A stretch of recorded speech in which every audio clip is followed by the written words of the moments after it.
Advancements in the medical field are giving nurses faster, more effective results than ever before. They should expect the same from their education, too.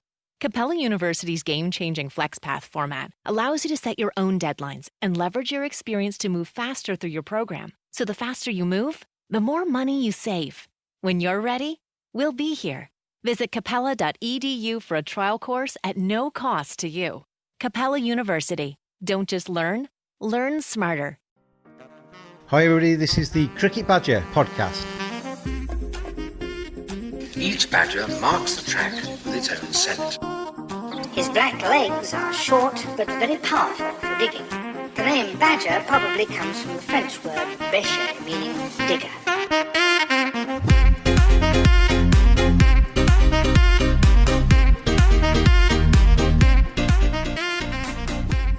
Hello everybody, welcome along to another edition of the Cricket Badger podcast. A pleasure to have you with me as always. I'm James, taking you through this one, and the Cricket Badger podcast, it has gone global over the last 3 months. It's been number one in countless countries, and to go down that route, thought we'd go a little bit more international with this edition of the Cricket Badger podcast, and we're going to get all Brazilian on you. And to join me and to help me talk about cricket in Brazil is Roberta Moretti. How are you, Roberta? Hey James, I'm very good. It's a pleasure to be here with you today. And we've spoken before, and cricket is not necessarily the thing that's synonymous with Brazil, isn't it? When you think about Brazil, you think about Pele, you think about the statue in Rio, you think about all kinds of things, the beach, etc. Cricket comes quite a long way down the pecking order in that, but it's a sport in Brazil which is growing quite quickly, isn't it? Yes, it is. Well, we have cricket in Brazil played since 1882, if I'm not mistaken. But it was played by Englishmen that were coming here to work, and they were playing amongst themselves. And the Brazilians actually got a little bit of it and created a street game called taco. And the Brazilians have been playing taco since then, but not as cricket. In 2002, we created the Brazilian Cricket Association. And since then, cricket has been developed a little bit more. But the major development happened in a city called Pocos de Coldos, where I currently live and am based, where we started teaching cricket for kids since 2011. And we started an amazing project with only 26 kids, giving cricket lessons for 2 hours a week. And last year, before the pandemic stopped us, we had 3,800 kids playing in over 50 projects, which was pretty cool. That's fantastic, isn't it? I've gone through the history a little bit of cricket in Brazil, and cricket started to be played in Brazil 20 years or so before football actually touched down in the country. And it was a man called Charles Miller who had a Scottish father. He went to get educated in England, where he played football and cricket. He returned to Brazil with 2 footballs in his bag, played cricket for Brazil, and he started the first football league in Brazil. And the rest is history, as they say, isn't it, in terms of the football side of things. But he's known as the kind of founding father of football in Brazil, but very keen cricketer as well. Yes, that is true. I learned about that not long ago, that Charles Miller was involved in cricket. We all know him here from football and everything that football has become for us. But I didn't know he was related to cricket until not long ago. Yeah, that's very interesting. And it was the mid-1800s in Rio, where, as you said, there was a high population of British people living in the country at the time. 1860s, cricket clubs came into existence. No grounds as such at the time. Brazil at the time wasn't actually particularly sporty, if you believe Wikipedia, which is where I've taken most of this from. Then in the 1860s, Emperor Dom Pedro II, he led a beautification initiative in the created parks in Rio, and there was one grassed area, apparently, in front of his daughter Isabel's house, which ended up becoming the cricket grounds. And apparently Dom Pedro and his daughter were regular viewers of cricket at that ground and gave out the prizes and what have you. So it's got a long history, hasn't it, in the country? Yes, we have a long history. And also we had other cities like Salvador and Recife, which were main cities at the time. Salvador was even capital of Brazil for some period. And we also had some cricket developing there. Now we don't have anything happening in these towns, but there was cricket over there before in some clubs, and we found some pictures as well. Pretty interesting. I mean, cricket's, as we said, been around for some time in the country, but and excuse my pronunciation of this one, but I'm going to give it a go. The Associo, no, that's totally wrong. Brasilia de Cricket, ABC, was founded in 2001. Give me the right pronunciation. Associação Brasileira de Cricket. That's the one. Don't get used to that name. We're going to change it soon. We're going to become a confederation very shortly. So okay. Don't use that one. Affiliate member, though, of the ICC in 2002 to 2003, an associate member of the ICC in 2017. So that recent stuff with the ICC, and obviously the ICC's publicly at least growing the game around the world, have they given a lot of help for Brazil in terms of that, in terms of trying to give you support in growing the game in Brazil? Yes, since we became ICC, we had a status from ICC. We have been growing together with them. We are part of the scorecard grant, as always. And as we grew, the help from ICC also has been growing together with us. So that's very important for us, together with the support that we get from local companies, local business, and incentive laws within the government. So we get partnerships with companies to support sports development. It has been fundamental for all of us getting the numbers that we have, and also reaching the future plans that we have, which is a massive growth in Brazil for 2020 that now has been postponed for 2021 due to the global pandemic that we have been all facing. And I notice with the work that you're doing in bringing the youngsters through and getting them interested in cricket, it centres around Pocos de Coldos, doesn't it? Which is a place with about 180,000 population. Is that the... Yes. I mean, I imagine that's where you've started and where you want to try and kind of get the enthusiasm going. But presumably the longer term initiative is to try and get more around the country. Yes, exactly. The plan for this year into expansion was to go into the second and third region of cricket in Brazil. Our bases were all focused on think big, start small. So we developed a good pathway in Pocos de Coldos. We sought a system that works for Brazilians, that works within the schools and the projects we're teaching. And now we're going to the second and third region, which is two cities close to us called São João da Boa Vista and Aguaí. And with this new project, our intention is to reach 33,000 new participants. So for us, that's a very big change. 3 regions, over 30,000 participants, and that's going to help us create more teams, more leagues, and start and do the same pathway we did in Pocos de Coldos that was so successful into these two new places, and start growing from there. Brazil has a huge potential. We have 200 million people, but we have to do something that is sustainable so it actually grows as a whole organized sport, and also not only invest our money into something that's going to give us a number of participants for a year, but within 5 years we don't have anything. So we want to actually grow sustainably, and it's working. And you mentioned sustainability there. I mean, a lot of countries where I've seen cricket being played around the world, it's a lot of expats. It's a lot of Indian, Pakistani, English expats that are playing in those countries. And largely the local population is not ignored, but certainly not there in their numbers. But looking at your work in Pocos de Coldos, it seems to be a lot of local talent there that's coming through. It's Brazilian kids playing. Yes, it is all Brazilians. Well, the development of our project started with Max Featherstone. He's an Englishman that has been living in Brazil since 2000, and he is the Brazilian Cricket Association president, and also he lives in Pocos de Coldos. So we have him and also my partner Richard Avery, which is one of the coaches. Both of them are Englishmen, but everyone else is Brazilian. So we have a 16 people group of coaches, which 14 of them are Brazilian. And most of them came from the project through initiative that we have called Black Shirt Program, which are people from these schools that started learning cricket, and we saw that they had some leadership skills, they were good athletes, they were good students. So we brought them into a Black Shirt Program where they started being role models for those projects that they were teaching.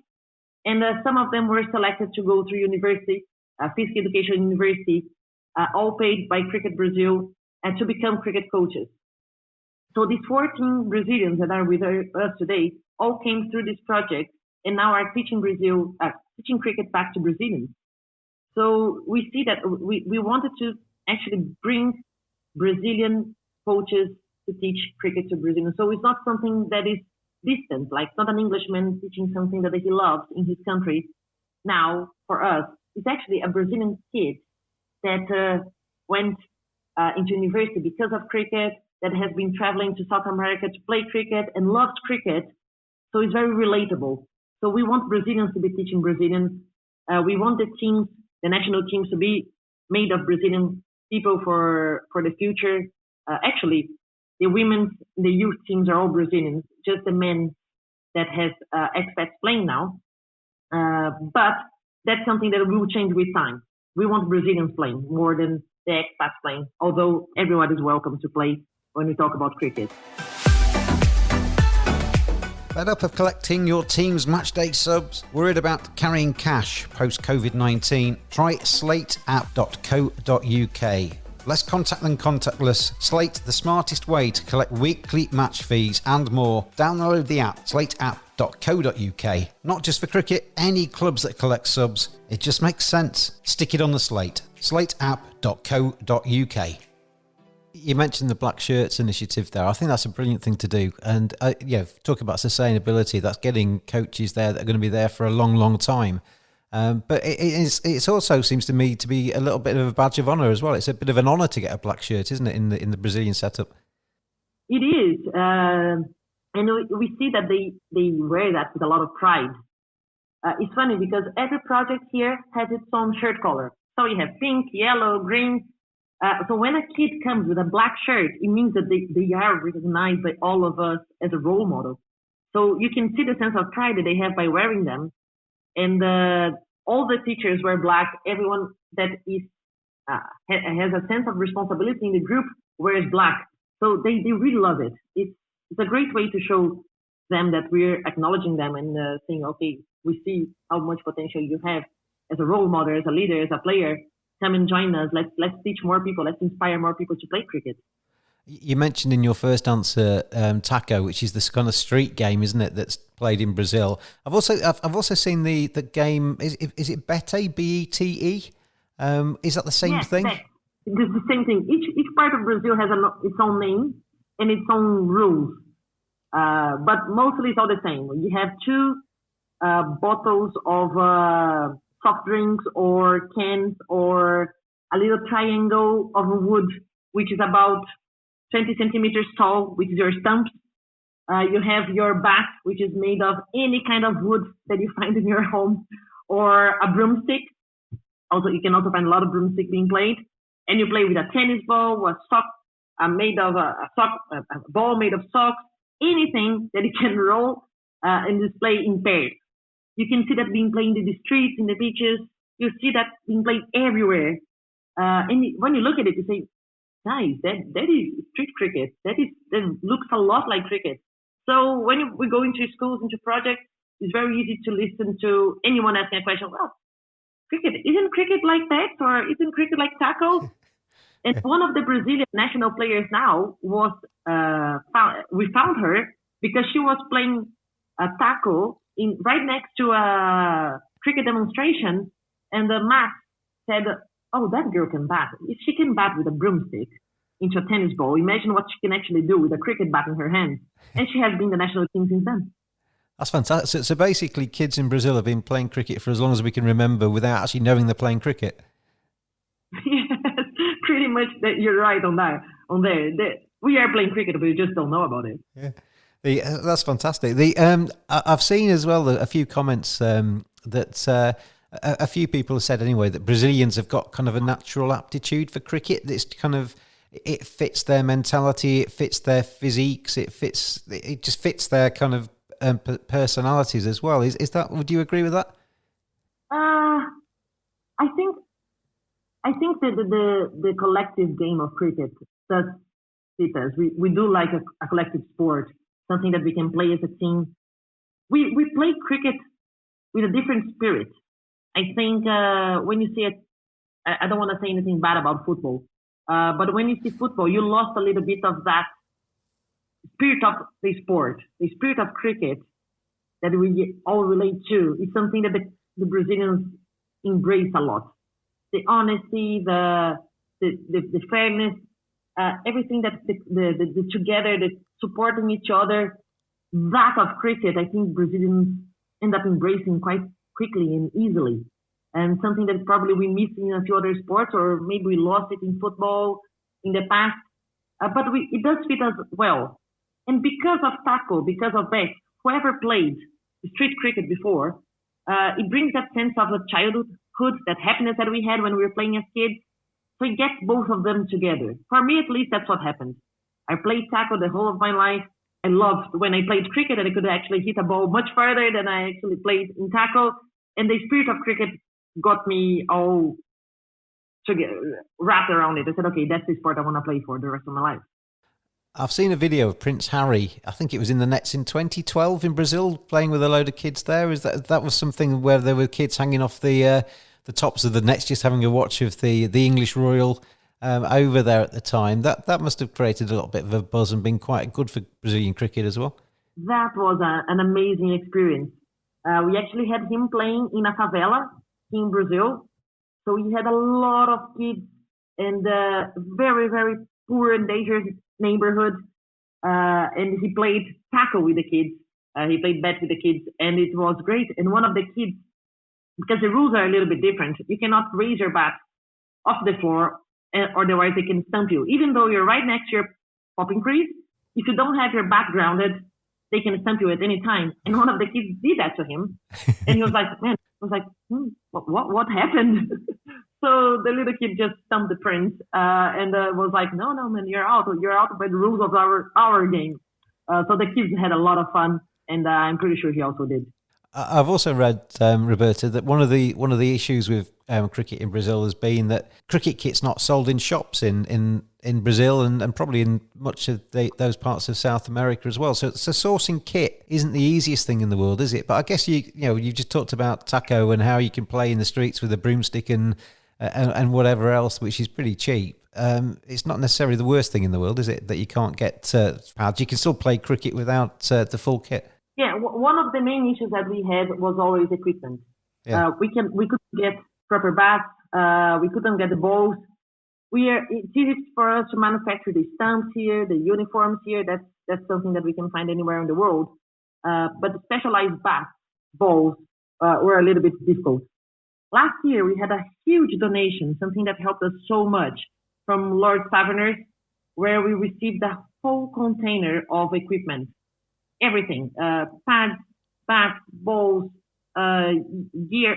It was amazing. We had a whole queue of kids from the project that were playing in front of the place where we store the container. Literally, it was Christmas for everyone. They were able to get the whole kit and actually get their own stuff because we always supply them with the protection, bats, balls, and everything for them to play, but it was always shared amongst everyone else. But now these kids are actually taking their own kit home. It was very good. The pictures are amazing.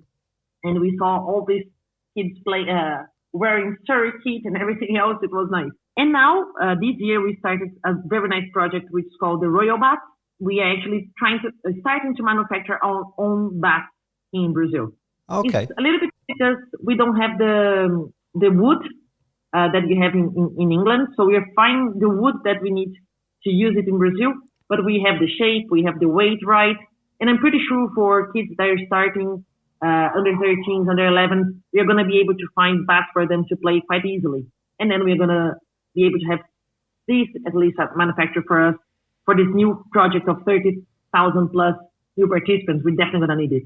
And Roberta, I mean, obviously you're a lady. It seems to me, looking at Brazilian cricket, that the women are as important, if not more important, than the men in your setup at the moment. Certainly, that the women's teams are doing really well. There was talk, I don't know if it's been delayed by COVID, but there was talk about making 14 women full-time professionals this year. So the women's game is really strong, isn't it? Yes. You know what is interesting?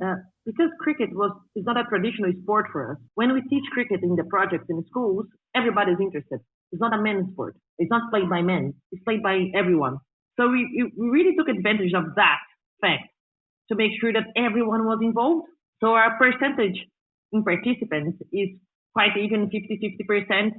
And the same goes into high performance. We have as many girls playing as boys into high performance. So is something that, because we're not a cricket traditional country, actually worked out very well for us. And we already have a central contract for 14 players from the national women's team. It started in February. We started training in February as a whole team. We stopped a little bit in the pandemic, but we carry on doing physical training, meetings and everything to develop the team as we could throughout the quarantine. And we have been back into training for the past 45 days as well, in small groups, with loads of precautions, wearing masks. But we are contracted. We can't wait to see the next step for the women's team, definitely. And you've got the South American Championships, which I think for the men started in 1995. I don't know if the women's league started at the same time, because the national women's squad didn't start till 2007, I think I'm right in saying. So, but that's your structure, isn't it? You play other countries, you play, and those matches have a degree of significance. You've got age group sides as well that play in the South American Championships since 2014, and you've had success as Brazil in those tournaments too.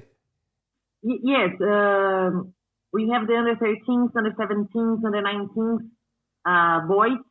This year was going to be the first year that we're going to have the competition of under 17 girls. Brazil and Argentina had teams set up for that.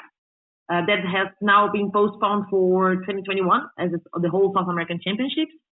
And we have the women's and the men's playing the South Americans as well. It is pretty cool that we started playing the T20 International since 2018.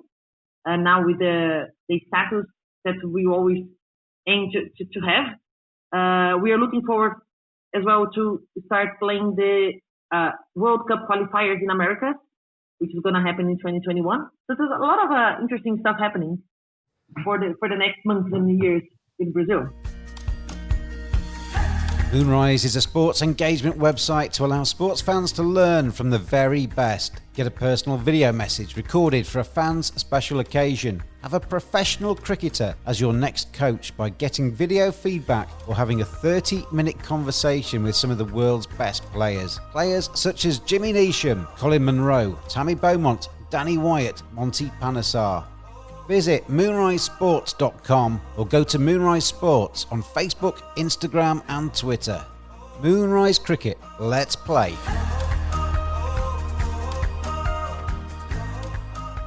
Are Argentina your biggest rivals? I mean, and note from the history bits that I read that you started playing Argentina as Brazil. I mean, not you're far too young, but 1888 was the first time Brazil played Argentina.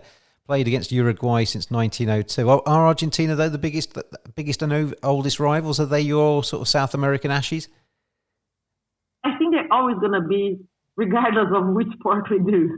Brazil and Argentina has a rivalry already set up. But yes, in South America, they are our biggest rivals in men's and women's, and also in the youth. They are strong competition always. It's always a fierce game to watch. A lot of both countries have a lot of passion. They play with their heart in their sleeves, so it's always a good game to watch. And who are the other rivals around there? You talk about the World Cup qualifiers in the USA. Argentina will be there and thereabouts. Yourselves. Who are the other countries that we should be looking out for if we're looking towards that part of the world? I think now it's going to be very interesting, very good actually, because we're going to start with the qualifiers coming. We're going to start playing against Canada and USA. And I guess they are going to be the biggest rivals for us in the very, very soon future. We have Chile, we have Peru, we have Mexico, Costa Rica playing in Latin America. But our aim now is to play against the North American teams and start working towards that ladder into getting into the qualifiers for the World Cup in the soon future. And is there much rivalry between the men's and women's teams in Brazil? I looked at the ICC rankings, and in the T20s, the women in the T20 rankings are currently 38th. The men are currently down in 70th. So women doing slightly better. Is that quite nice for you as a woman there in Brazil, that you can have the bragging rights over the men? I'm not sure if it is a nice feeling. We are very proud of what we are doing as a women's team. We have a very good setup. We have good players. We have a lot of passion for our game. Passion is always a characteristic that's going to come in our team. We saw what the Thailand team did. We're really inspired by them. We want to follow into their steps. But I guess the men have a very good sense of pride from us. I don't think we have competition between our men and women. I don't feel that. And I don't think they feel that as well. We try to support each other in whatever they do. I do believe the men's team is going to get better, mainly in the under 17s, under 19s. They're going to have more support from the high performance group in Brazil. And I believe the men's team will go up in the ladder in the soon future. We do hope to have more Brazilians playing that team very shortly. Last year was the first year that we had 5 Brazilian players from development projects playing in the seniors team. So I do believe that that's going to change soon. And with time, we're going to have a team playing over there. And it's going to have better results as well. I saw it with 2019, wasn't it? Around about the same time as the World Cup. There was the Krillo Cup in England, where Indonesia and Brazil and India and a number of countries at youth level were playing a little bit of a tournament in London. How did you enjoy that, and how did Brazil get on in that? Oh my God, that was one of the best experiences of my life by far. First of all, I received a lot of messages of people saying that they want to see Brazil and India playing a final. That already happened in the Krillo Cup in 2019 in Trafalgar Square. We had a street game competition, and Brazil and India were in the final. But it was such a good experience to be there, to show Brazil, to show what is happening in Brazilian cricket, to be in a country that everybody loves cricket in the middle of a World Cup that was amazing, and to close that off, to watch the final at Lord's in that amazing game, to watch the Super Over. I don't think any of the Brazilian players, I don't think that anyone that was involved in that is going to forget that weekend. It was amazing. Well, if you can't be inspired by cricket in England at that stage, then you're never going to be inspired by cricket, are you? Because it was rather exciting times, wasn't it, for everybody? I'm talking to you now about that day, about that weekend, and I get the chills. It's amazing. You got to be inspired by that moment. I believe 2 moments were within these 12 months were amazing. It was that final, the men's final, and it was the women's final in Australia with 86,000 people playing. As a woman, you look at these 2 days and you see the importance of it, and you see how much cricket has the potential to grow and has potential to inspire new players coming through. I think we are in amazing time now to actually get people in love with the game. I've watched that World Cup final at Lord's probably about 5 or 6 times now in its entirety, as it's been replayed on various channels. And I still can't believe that England won that.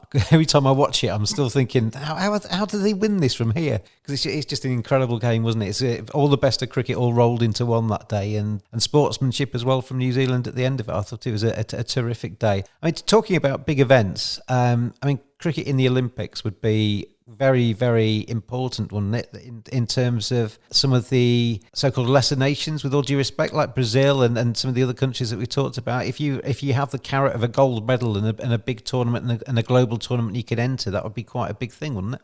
Oh, yes. I follow a lot of discussion about the Olympics and cricket.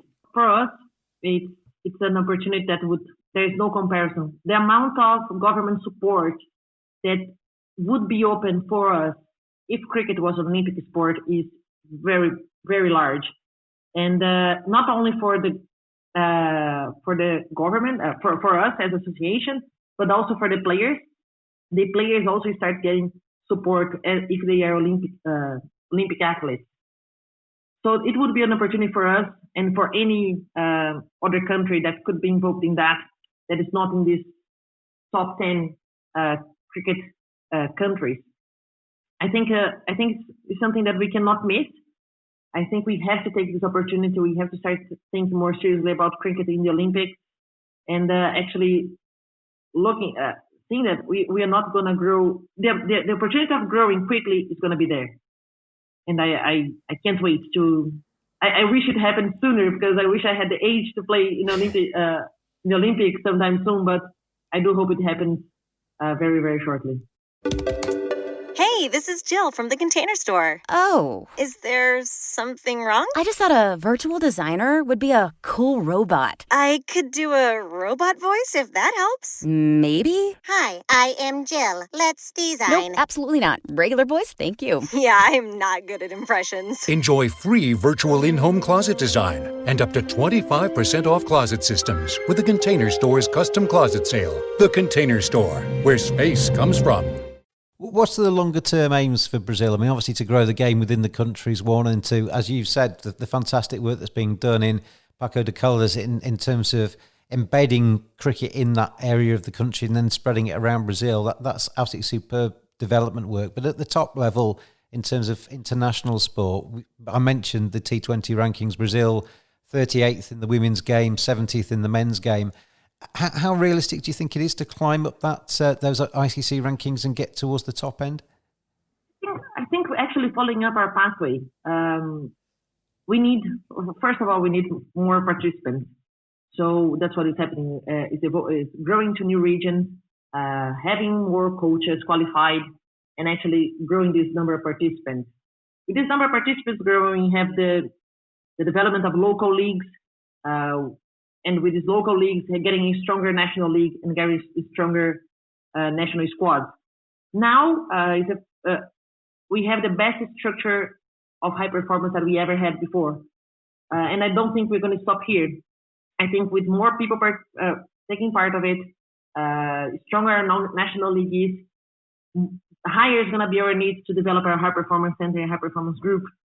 We have a coach from the UK coming for the second time this year, called Leon Cook. He has been here in March. He's going to come back here next week. And all of that is going to just help us develop as a team. But we cannot forget that it's all about more participants, better grassroots programs, better national leagues, and actually getting a better team out of it. I think it has to grow as a whole structure and not only grow as a national team itself. In terms of COVID-19, that's obviously a global pandemic. It's affected everybody over the last 6 months or so. Brazil's been hit quite badly, hasn't it? In the favelas and the poorer parts of the cities, it spread quite quickly. How difficult has that made dealing with cricket and keeping in touch with the kids that you're coaching and trying to keep things on the right path? Yes, it has been. It's still difficult in a lot of places. When you see at Rio de Janeiro, São Paulo, Brasília, which are regions that we have senior women's and men's teams, still there isn't any cricket happening over there at all. Pocos de Coldos, because it's a little bit more isolated. We had our governance worked very well here. The situation is under control. So we had cases. Since March, we have about 800 cases in town, and apparently 600 of them are already killed. So our numbers are quite low. So it has allowed us to keep a little bit of cricket happening, training at home, things like that, and came back to cricket in mid-July for our national teams. But we lost a little bit the touch with the project because no one is attending schools, no one is attending projects. It's still not safe to go there. We believe that's going to come back within 1 or 2 months. But at the moment, all we are able to do is keep in touch with our players, keep them physically, mentally, health, keep everyone safe, keep everyone sane in this moment. And we have been playing with the national teams. We have been practicing with the national teams since mid-July in small groups. So you've been keeping in touch with all of the kids that come along to your coaching programs during the lockdowns and various things, and keeping them excited about cricket. Yes, we see that they are eager to come back. They can't wait to come back. Some of them are playing within their neighborhoods. Some of them you can see that they're using their bats. You can see that they think, "Oh, do you have any tennis balls for us to play?" You see that the action is happening in a lot of places, but we cannot come back to the projects at the moment until the schools are back, until it's safe for us to come back. So they can't wait. The little kids can't wait to go there, but at the moment we can just offer a safe return for the national teams in smaller groups. And we hope for the next month things are going to be a little bit better. Roberta, I'm not just saying this because you're on, but just reading up about Brazilian cricket, it's actually one of the really good news stories, I think, in terms of world cricket. I think the growth and the excitement and the general sort of upward trend of the graph is really impressive. It must be quite exciting to be part of that. It is very, very exciting. I lived in England for 7 years, and I lived in a country that breeds cricket for 7 years and never got in touch with the sport, and I never saw cricket happening over there. Well, I saw it in the TV, but I didn't really get anything of that yet. But now, see that happening in Brazil, and see these kids loving the game. We've seen girls, boys, we see the national team playing, practicing, looking into big, great things in the future. It's really, really exciting. I'm a 35-year-old player. I wish I was 17 again, because that's something so nice to be around. What was it that got you excited about cricket in the first place? You said you're a 35-year-old women's player at the moment, but what was it 20 years ago that made you take up cricket? Because you wouldn't have had all of the initiatives that you're doing at the moment back then, would you? No, actually. I was a golf player. I used to play high-performance golf. Okay. And my husband was invited in 2013 to start coaching cricket for the kids. And he invited me to go one evening to play a six-a-side softball game. Well, you can imagine that as a golf player, all I knew, I just knew how to swing the bat. Yeah. So I went over there and I swung the bat, thinking it was a golf club, and I hit this ball very far and went for a 4 right in front of me. I said, "Oh, actually, this is cool. I can hit a cricket ball as well, a soft cricket ball. I didn't know it was that hard afterwards." But that's what got me. I was much older than everyone else, but I really, really loved the feeling that I had hitting the ball, and also the feeling that I had remembering tackle, remembering the street game, remembering my childhood and how happy it was to play that. So the first thing that got me, it was fun, it was nice, and it was a good environment. And I think that 7 years ago what triggered me into it. Well, I'll tell you what, I always like when I hear coaches that are enthusiastic about cricket. I think that goes a long way, and the passion with which you speak about Brazilian cricket, I think it certainly holds Brazil in good stead, and the work that your other half and Matt Featherston are doing over there is to be applauded. Thank you very much, Roberta, for joining me on the Cricket Badger podcast today. Oh, thank you very much, James, for the opportunity, for talking about Brazil cricket, and we are here anytime if you have any more questions, and to say how passionate we are for the game, and to share with everyone else. It's that Badger style.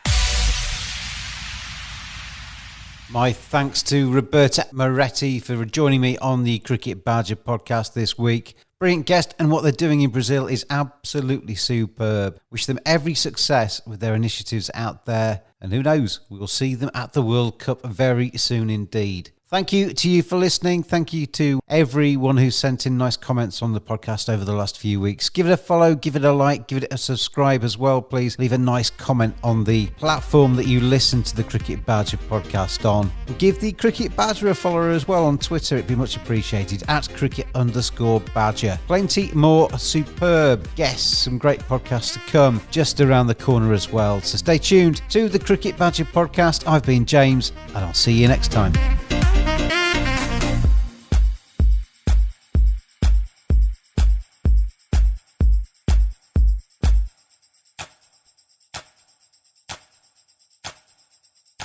Advancements in the medical field are giving nurses faster, more effective results than ever before.